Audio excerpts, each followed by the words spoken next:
Nearly 20 hours after it hit, you could still see the damage the storm caused. There are tree limbs down in people's yards, branches litter the streets, and when folks woke up this morning, they were still without power. The process of getting through customs here in Rockford should be a snap. First, you stop here and get your passport checked by the folks at customs. Once your passport checks out, simply grab your bag, and you're out the door and on the way to your car. The whole process should take about 5 minutes, far shorter than the time it would take to get through customs at O'Hare International. Now, park officials aren't too upset about losing the building. They were going to tear down the building anyway later in the year after the firefighter exercises were completed. What does concern them is about 200 feet away from the building is this giant field of prairie grass. As you can see, the grass itself very dry, could catch fire very easily. If this grass catches fire, the fire could spread into the entire state park area. Jarrett Dunbar has already settled in at NIU's Convocation Center, where he'll be covering the game tonight. He's joining us live. Jarrett, you're going to see a good one tonight. I'm really looking forward to, when they built the Convocation Center here a couple of years ago, they built it with games like this in mind. Rock Falls, Winnebago, competing in the Super Sectional title game with a chance to play at the Boys State Basketball Tournament down in Peoria. And like I said, they're expecting a huge crowd here tonight of about 5,000 people. That's no lie. Now, Rock Falls, and they've played in front of some pretty big crowds in the past. You may remember a couple of months ago they played at the High School Hoop Showdown at the Rockford Metro Center. There's a good crowd of about 4,000 there. Winnebago, though, they've never played in front of a crowd this size, and they're hoping that nerves will not be a factor. Tom Ricotta could be spending the holiday with his family, but instead he's helping to make sure other people will be with their family this Thanksgiving Day. We'll do the big turn, and my family is understanding, and it is difficult, but I weigh the benefits, and stuff, and the negatives.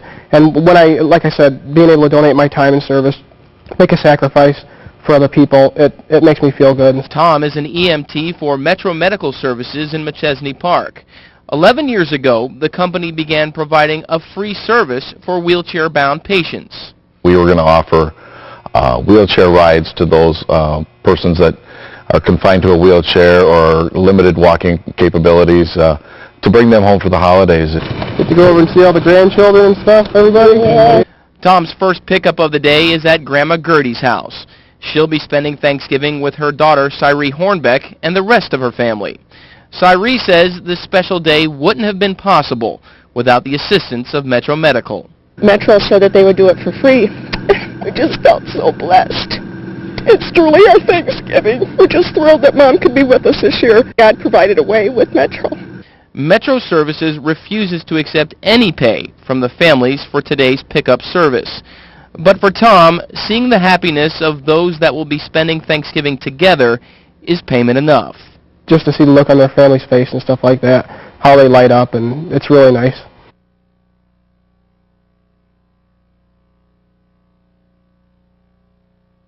In Rockford, Jarrett Dunbar, WTVO, Channel 17 News. Anyone who's ever played golf can tell you the sport can drive a person to drink. But for Alice Cooper, it was the opposite. Drinking drove Alice to golf. When I became an alcoholic, the only way for me to get out of it was to substitute it with something. So I went to the hospital, got healed in the hospital, not necessarily cured. I thought it was more spiritual than anything else. And when I came out, I said, I've got to take something to take up that time. So golf. Alice plays 6 times a week, and his game shows it. He sports a 5 handicap. His passion for the sport caught the attention of Callaway Golf, who is now Alice's sponsor. When you said Callaway, it was like saying Rolex. It was like saying Mercedes-Benz. The average guy felt uncomfortable playing Callaway because it was sort of the CEO, that's his club, and they wanted to make it more viable for the average guy. So who plays Callaway? Alice Cooper. Alice is trying to get other people hooked on the sport as well. Every year he hosts a celebrity golf tournament in Arizona, the proceeds of which go to help inner-city youth.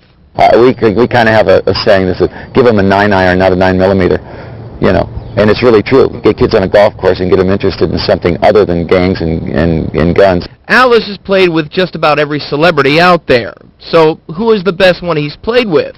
Well, it happens to be another long-haired musician. Kenny G. Kenny G is a great player. He's a scratch golfer. I owe it to the heavy metal hard rock crowd to beat the clarinet player. Our top story this half hour, while the state line will never have to react to a hurricane, there is a plan in place for disasters of that magnitude. Winnebago County has had a disaster strategy in place for years involving police, fire, and other local agencies. But as WTVO Channel 17's Lauren Lee reports, some officials want to take a closer look at just how prepared the state line really is. Well, it may seem a bit strange for the month of October, but 300 people lined up on Saturday to get a free air conditioner from ComEd. As part of its Cool Care initiative, ComEd invited hundreds of pre-selected customers to exchange their old, inefficient air conditioners for brand new ones. ComEd officials say there's a good reason for doing the exchange in the fall. This morning marks the beginning of a new term and a new era at the Supreme Court. 4 days after being confirmed and sworn in, John Roberts will be in the Chief Justice chair. President Bush will attend Roberts' investiture as Chief Justice and is almost set to announce his choice to replace retiring Justice Sandra Day O'Connor.